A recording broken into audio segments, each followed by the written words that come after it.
I'm so glad you gave birth safely. I'm sorry I couldn't do anything. It's all right. Having you here is more than enough.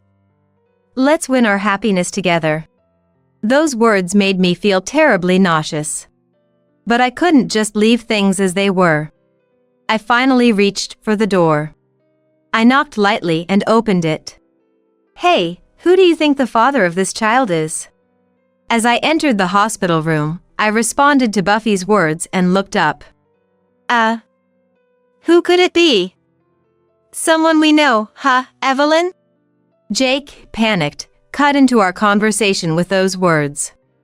For some reason, both the presumptuous Buffy and the panicked Jake seemed utterly ridiculous to me, and I spat out. Of course, I know. Congratulations. Be happy. Make that child happy, the two of you. And with that, I left Jake behind and exited the hospital room. Surely, divine retribution would befall them. There's no way they could live happily ever after, making others unhappy. I was off to prepare a new future for the two of them. My name is Evelyn. I'm a 37-year-old housewife. I was born and raised in a rural area. I have one younger sister. I grew up happily as the eldest daughter of a very ordinary family. After graduating high school, I worked as an office worker for a local company. It wasn't flashy, but I lived my days earnestly and joyfully. During my work, I was introduced to my husband, Jake. Jake was the son of a client's president. He was 3 years older than me, a person far too good for me. The executive who introduced Jake to me said to his father, the president, "Evelyn is serious and precise in her work. She's kind to our clients and has a good reputation. If an executive who never praises anyone says so, she must be a wonderful young lady." My father-in-law liked me from the first time we met. And Jake also took a liking to me, leading to our dating, and we got married when I was 33. I quit my job and became a housewife. Everyone blessed me for it. But there was one person who didn't. That was my younger sister, Buffy. Buffy, 10 years younger than me. My much younger sister was the long-awaited second child, born after my mother underwent fertility treatment. Therefore, she was very much loved and spoiled by the family. Of course, I also adored Buffy beyond words. "I want pudding." "That's your sister's." "Buffy, you had some yesterday, remember?" "It's okay, let her have it. I've often allowed her whims like this since we were kids." Because of that, Buffy developed into a character quite the opposite of me, skilled at being pampered. She grew up to clearly express her opinions, for better or worse. "I don't want to wear the clothes you wore. They're unfashionable and I don't want to wear them." When she was in elementary school, she refused to wear the clothes I had worn, troubling our mother. Truth be told, our family, though average, was on the lower end of the spectrum, far from wealthy. I too wore clothes handed down from relatives, but I never complained, no matter how much I disliked them. It's not that Buffy shouldn't complain because I didn't, but I believe there's value in learning to endure. "They're not unfashionable." "Sure, they're a bit old, but the design is still wearable today." If I even slightly objected, she would cheekily retort, "You don't realize the clothes are unfashionable because you're unfashionable." Perhaps I'm not stylish, but the new clothes I occasionally received were carefully worn and preserved by our mother. Since I wasn't into flashy clothes, I preferred basic items from brands that weren't trending. I thought Buffy could wear them without issue. It must have been the fact they were my hand-me-downs that she couldn't stand. Yet, as blood-related sisters, our tastes were unknowingly similar, and Buffy often ended up choosing items in the same colors as mine. But her cuteness allowed us, including our parents, to spoil her nonetheless. As a high schooler, Buffy's whimsicality worsened as if fueled. She'd demand pocket money, and if she wanted something, be it cosmetics or a bag, she'd buy it without hesitation. She'd skip school if she felt like it and go out at night if she wanted to play. By this time, our parents, not just indulging her, scolded Buffy on numerous occasions. Searching for Buffy in the middle of the night wasn't a 1 or 2 time event. If our parents refused to give her allowance, she'd sneak off to our unsuspecting grandparents to coax some money out of them. Lectures and restrictions did little. The free-spirited Buffy of her childhood didn't change her ways. I've spoiled Buffy too much. What if she skips too much and gets expelled? My mother seemed to feel responsible for Buffy's behavior. However, Buffy managed to graduate high school and even landed a job. We were all relieved, but she quit the company in a month. There was this smelly old man there, she said, an excuse that was hardly valid. At 23, she'd been in and out of part-time jobs. Now an adult, our parents and I no longer said much. She's been working steadily for the past 2 years. Maybe she's learned a bit about personal responsibility and has calmed down somewhat. But upon my marriage, she suddenly wanted to quit her job too. Isn't it unfair that only you get to marry the boss's son and become a housewife? I'm so jealous. That was Buffy's first reaction when I announced my marriage. Being a housewife still means doing household chores, and I planned to handle some uncomplicated company tasks unpaid at home.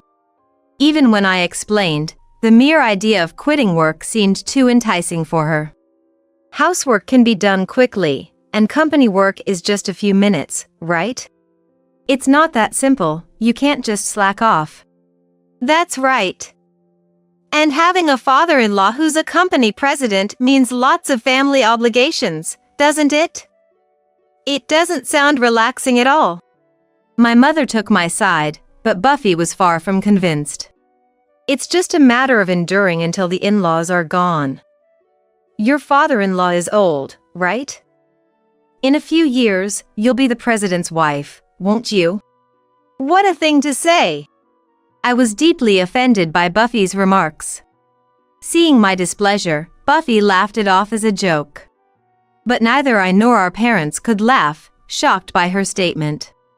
Despite everyone thinking her joke went too far, Buffy indeed quit her job after a while. I quit my job, so I'll start doing the household chores tomorrow. Housewife. Never having helped our mother, her sudden declaration threw us for a loop. I was set to marry and move out in a few months, but my parents, stuck living with Buffy, were understandably inconvenienced. Can't believe she actually quit her job. My complaint was met with a wry smile from our parents. Just when we thought she'd settled down, Buffy's still a child at heart. Fine for now, but what does she plan to do as she gets older without a steady job? Despite talk of personal responsibility, our parents couldn't help but worry. We just hope Buffy doesn't cause you any trouble. Yes, you can't let Buffy's whims affect your happiness. In the end, I couldn't do anything about Buffy, who was all too eager to play the housewife role, and left to start my own family through marriage. Because of this, I couldn't help but worry about my parents' home even after getting married. My in-laws were kind, and I didn't face any inconveniences in daily life, but as expected, being a housewife was challenging. There was more to it than just household chores and work. There were also relative visits and preparing gifts for company relations, which seemed overwhelming. Despite living separately, my mother-in-law would come over to teach me how to manage these duties, saying, "It must be tough having come into this family," showing her concern for me. No. I know it's hard, I've been there. But let's take it easy and not try to do too much at once. Trying too hard can make you feel suffocated. My mother-in-law said this with a smile, teaching me various things. Being a wife comes with many challenges, including dealing with in-laws.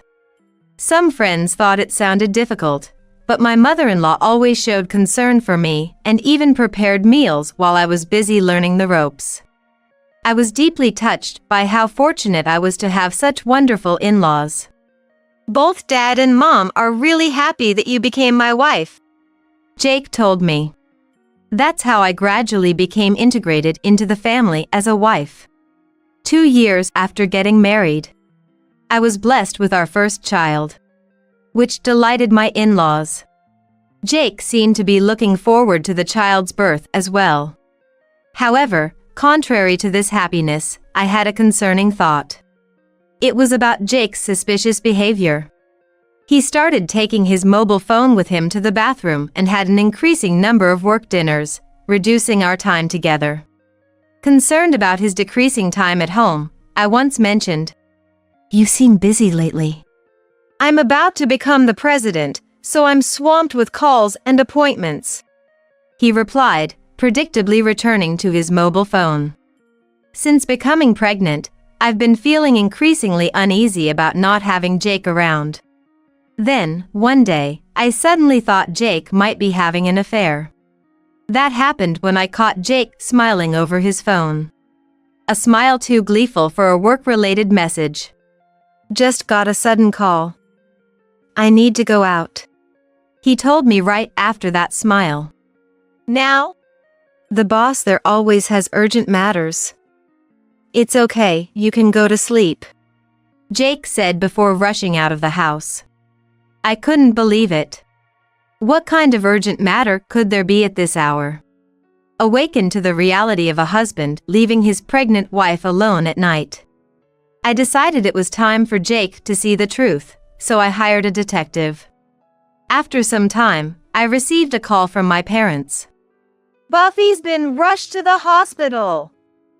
Come quickly." Shocked by the call, I hurried to the hospital, thinking Buffy might have had ovarian torsion. "Is Buffy's exam over? Is she okay?" I asked my parents upon meeting them in the waiting room at the hospital. "It turns out she was pregnant, and she started labor." "What?" I exclaimed loudly at my mother's words. "How did you not notice before?" "Buffy had regular checkups, but we weren't informed," my dad explained. "I didn't show much, and neither did Buffy, so we had no idea," my mom added. I instinctively touched my belly. Indeed, I wasn't the type to show much either. But to think no one noticed until the very end? There's no point dwelling on it now. After a while, we heard the healthy cry of a newborn. Relief was short-lived as a new problem emerged. How to raise this child?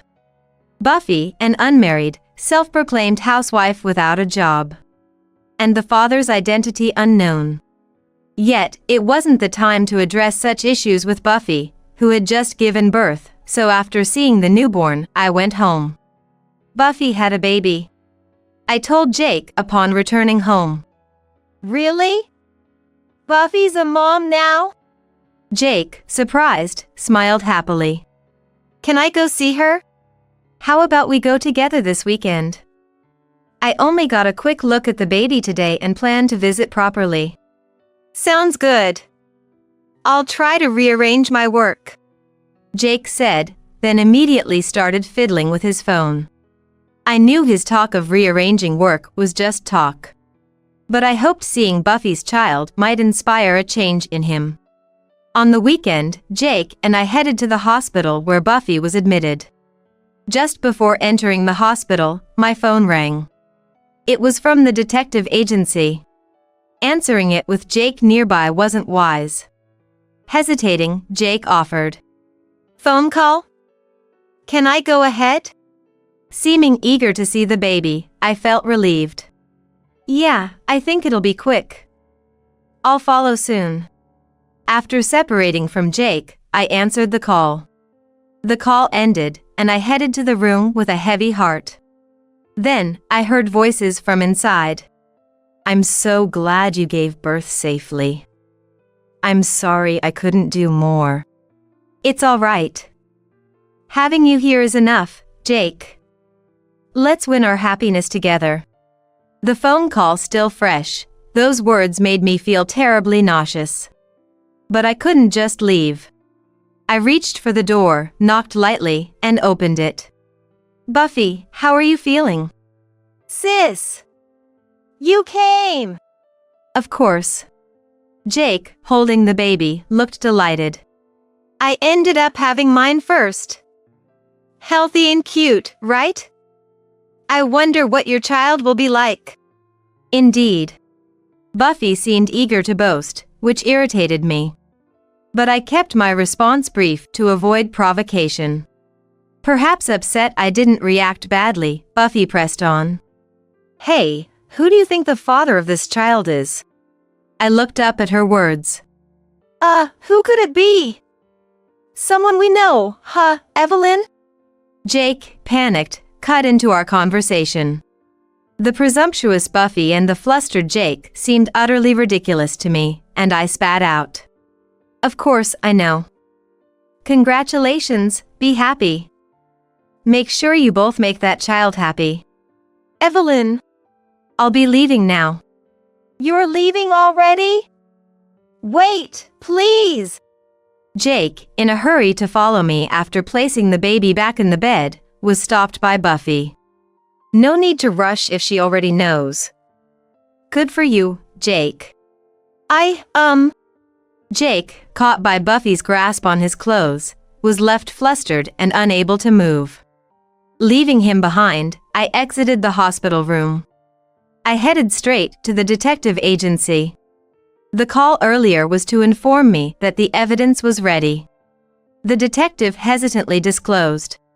Actually, we've seen someone resembling Jake at an obstetrics and gynecology clinic about 10 minutes west from Evelyn's home, attending appointments with a woman. That was the exact clinic where Buffy had given birth. It seemed unbelievable, but considering Buffy had always wanted what was mine, it was plausible. The conversation earlier confirmed my suspicions. Without a doubt, Jake had been unfaithful with Buffy. After collecting the evidence from the detective, I went to my in-laws. Jake has had a child. A child? What do you mean? It's not time yet, is it? My in-laws were puzzled by my statement. Yes. Not my child. Please, look at this. I presented the evidence received from the detective.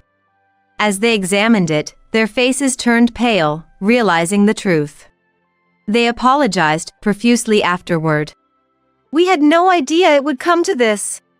My mother-in-law was near tears. I'm not asking for apologies from you too. But I cannot forgive Jake. I think a divorce is inevitable. That's understandable. To make a wonderful woman like Evelyn suffer, we can't forgive our son either. We're truly sorry, Evelyn. We'll do anything we can to help. Thank you. I was grateful for their understanding. Feeling a smooth divorce might be possible. After our conversation, their anger turned towards Jake. What were you thinking, Jake? We'll call him right away and demand an explanation. With that, my father-in-law immediately dialed Jake. As soon as the call connected, he shouted, I heard everything from Evelyn. What's this all about? Come and explain yourself. It's a misunderstanding. Listen to me. Jake sounded panicked over the phone. His pitiful voice made me chuckle softly, though my in-laws were not amused. All right, we'll listen. But get here now. I'm sorry. I'll be right there. His voice sounded like a scolded child. Imagining his state, I let out a small laugh. Not wanting to face Jake, I went home and started packing. This house was a wedding gift from my father-in-law, and my mother-in-law had furnished it for me. Despite the divorce and moving out, I didn't want Buffy to take away everything my in-laws had given me. When I shared my feelings, my in-laws responded, Of course. We gave that house and furniture to you, Evelyn. But we understand if you don't want to live there anymore. We have a condo closer to the station, so you should move there for now. Thank you. With my in-laws arranging a new place and movers, I was able to move out quickly. Jake seemed to be kept at his parents' house for reflection and wasn't allowed to go to work.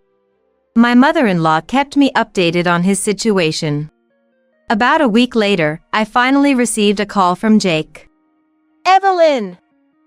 I finally managed to call. Mom took my phone away. What's this about a divorce? There's nothing to discuss. How can we continue our marriage when there's a child with another woman? It was just a fling with Buffy. I never thought she'd get pregnant. Anyway, I'm on my way home now. Let's talk. Don't leave, please. Jake hurriedly ended the call, but I couldn't help laughing.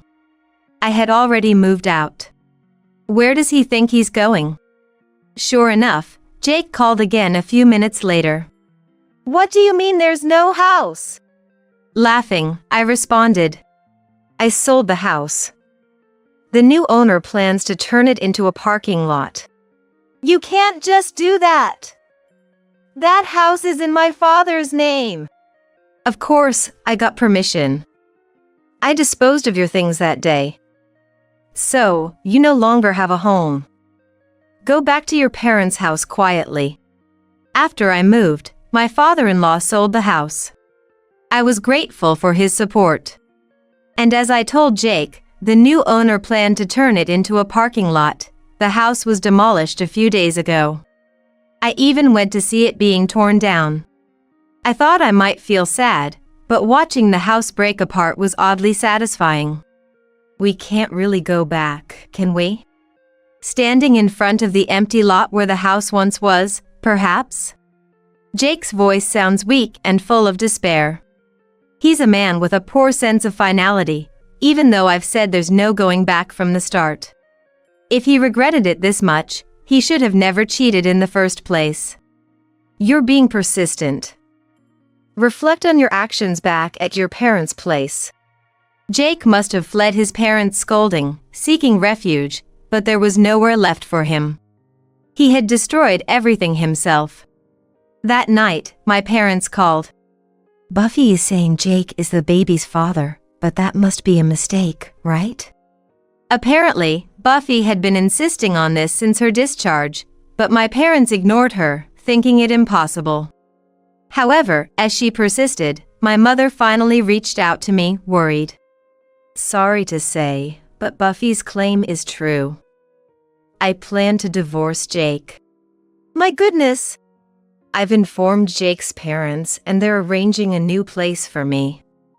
We'll start discussing the divorce soon. My mother sounded like she was crying over the phone. As she repeatedly apologized, I felt tears welling up, too. Despite feeling no responsibility, she was burdened by Buffy's actions.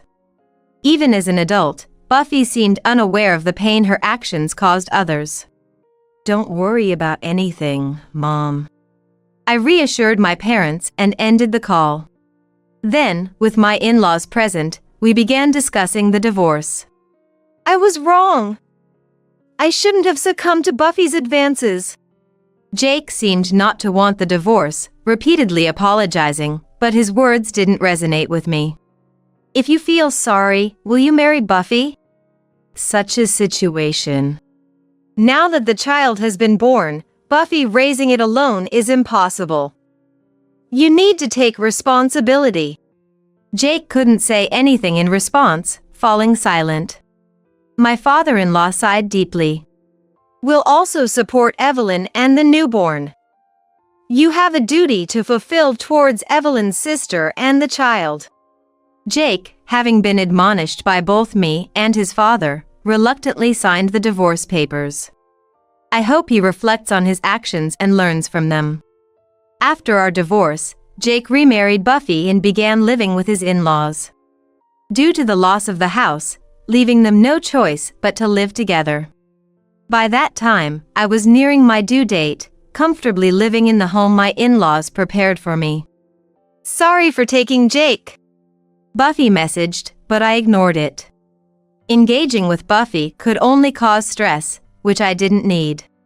But perhaps that was her aim all along. I wonder what kind of child my sister will have. Cousins, but also siblings, how funny. Well, I'm younger and prettier, so my child will definitely be better. She sent these insensitive messages, disregarding others' feelings. And hey, I haven't received a baby shower gift from you?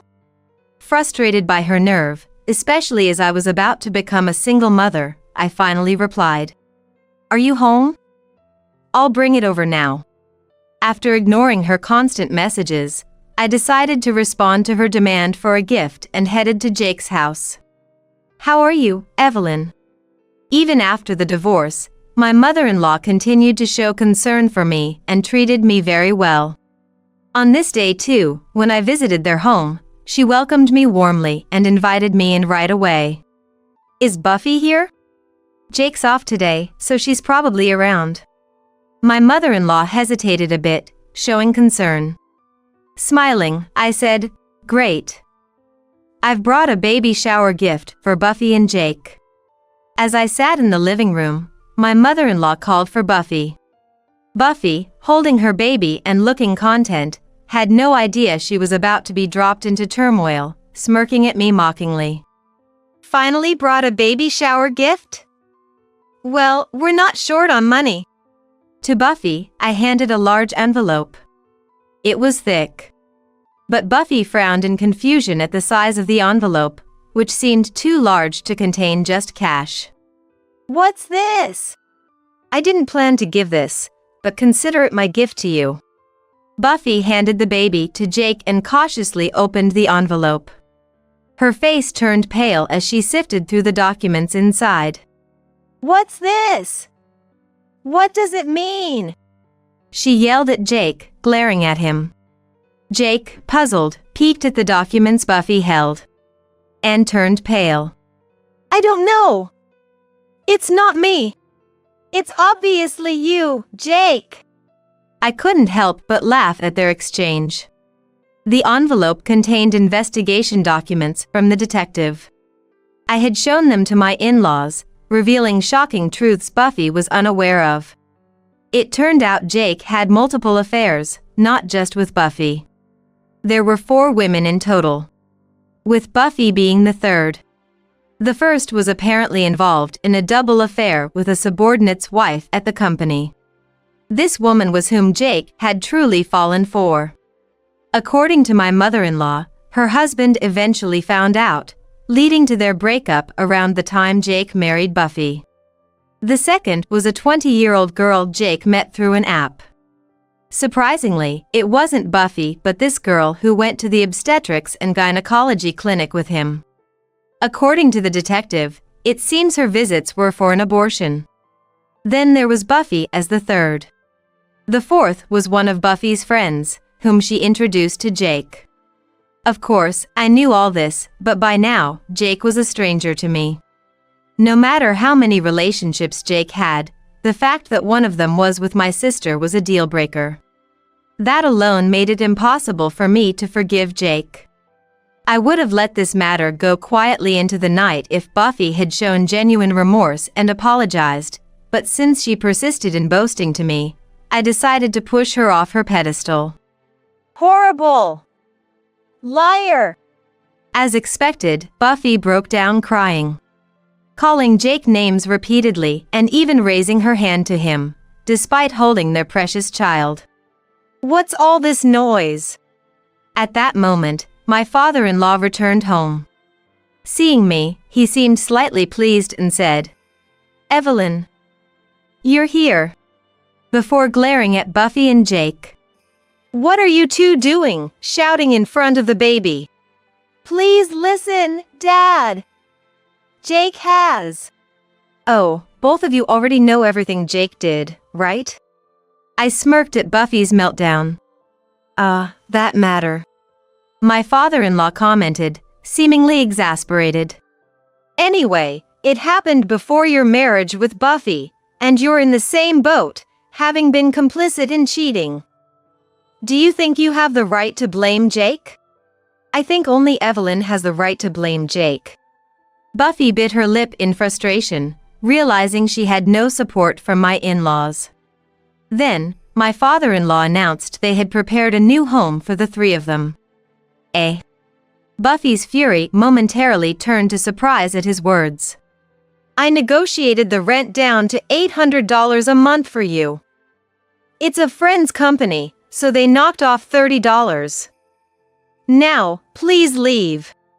But her face fell again at those words. Wait. What do you mean, leave?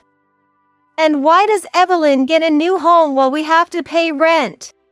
I've also arranged a new job for you. It's a sales position at that real estate company. A new job! You're kicking me out of the company, the future president. The two of them confronted my father-in-law. However, he said with a smile, When did I ever say you were going to be the next president? You just assumed that on your own. Besides, I can't keep someone in the company who gets involved with a subordinate's family. Pack your things and leave. The pair, who had been arguing, now united in their protest against my father-in-law. Watching this unfold, I was stunned, but my mother-in-law murmured beside me. Since Evelyn and Jake divorced, Dad had been planning to kick Jake out. Both he and I thought of Evelyn as true family. Those words meant more to me than anything. I silently laughed at the divine retribution my sister and her husband faced, having lost their home, food, and trust. The couple moved into a house prepared by my father-in-law and started a new life. It's a surprising 15-minute walk from the station. However, it's next to a pediatric clinic and only a 3-minute walk to the supermarket, making it an ideal location for raising children. According to my parents, Buffy complains about not being able to go out and play, but with so many temptations around, she would surely scatter her attention. I hope she focuses on raising her child in the home my father-in-law found for his grandson. Jake, under Buffy's thumb, is working as a salesperson at a real estate agency, feeling diminished. Interestingly, this real estate agency is run by a family of one of Jake's subordinates whom he had an affair with. I don't know if his actions are known at the company, but he must be feeling constrained there as well. With the additional burden of paying damages, Buffy can't live the luxurious life she desired. It's a life neither Buffy nor Jake could have imagined for themselves, but it's the situation they are in. I only wish for the child to be happy, regardless of what happens. I later gave birth to a healthy boy. Both my parents and in-laws adore him.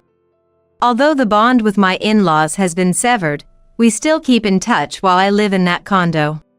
My job is now a paid remote position at my father-in-law's company, where I used to work unpaid. I became an employee and now receive a salary sufficient to raise my child on my own.